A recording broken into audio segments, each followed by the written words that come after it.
Hey, it's Tick, and today we're going to do Tick's audio setup on the TP show. First thing I use in my audio setup is a microphone. Not any microphone. I use a Shure SM57. I like the way that it sounds, and also I had it. On top of that, I add a windscreen made out of a mitten. Yeah, you can use a windscreen. I use a mitten. I use it because it works, and I had it, and it's kind of funny looking. On top of that, or into that, I take the cable into the UHD 404 by Behringer. I'm only using one input.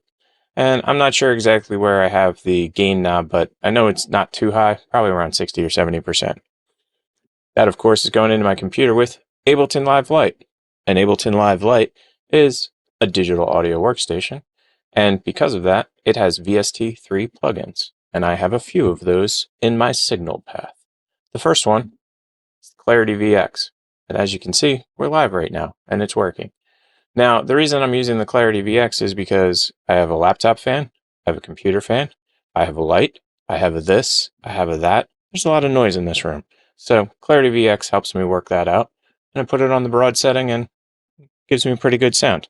Now it's going into the SSL, Solid State Logic G channel by Waves. And of course, I peaked it.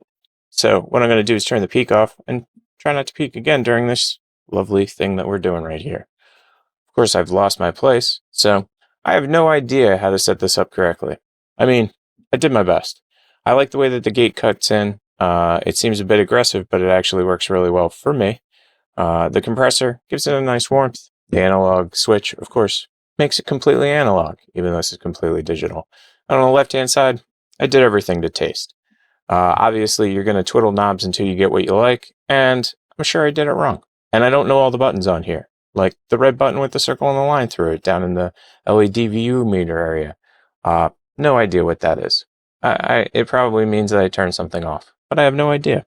Now that leads me into the Loud Max plugin. Now what the Loud Max plugin allows me to do is get it as loud as possible without going over the top, without it clipping. And if you notice, I kind of have it pulled back here because my SSL is having a tendency to go a little bit hot. Now with some digital things, it'll clip. But what I noticed is that the SSL kind of gives it a warmth when it goes too hot, sometimes. And I could be wrong. Now, out of my Ableton Live plugin strip, I then take it NDI. Yep, NDI. That's Tick's microphone. And when I'm using NDI, it allows me to take it directly out of Ableton and directly over to my software that I use. And that software is vMix. And there's my whole signal chain. And you get to see the whole production. The master shot's the first one, and then my microphone's the second. And then you get to see all the different assets all the way across. So that's Tick's audio setup for the TP show. I hope you enjoyed it. Yes, it's overly complicated. Yes, I could probably make it more simplistic. Am I going to? Probably not.